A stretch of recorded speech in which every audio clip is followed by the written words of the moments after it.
guys, ilalatag natin to. Ito. Pagka natin ang bagong mating si Starla. Grabe. Pawis guys, hindi pala basta-basta gano'n ang magpapalit ng mating. Hirap magtanggal ng mga upuan. Ayan guys, oh. Yung mating nalalatag na natin. Kakabit lang natin yung upuan. Ganda guys, oh. Kinis, oh. Bagong mating na naman si Starla. Ayan guys, pawis na pawis ako. Grabe. Natutuyaan na tayo sa pawis guys.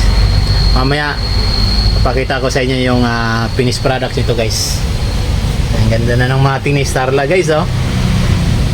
Yo. Ang ganda na guys ng mating ni Starla guys, oh. Wow. Dahil first time ko magkabit nito guys, mating na to. Binaklas namin yung luma. Kinabitan namin yung bagong mating si Starla. Ang ganda na guys, oh. Mamaya lalagyan natin ng tornilyo to.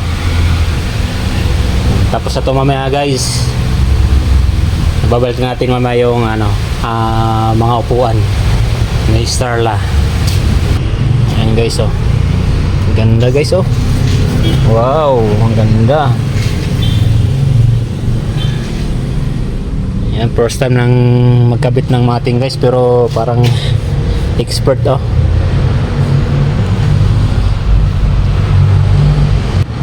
Ayan guys, tapos lang ang gawin ng mating ni Starla. Ayan, nagawa na guys, oh. Ayan, ganda, oh. Ayan. Natapos din guys. Ayan guys, oh. Mating ni Starla. Tapos din. Thank you for watching guys. Please like and share. Bye bye.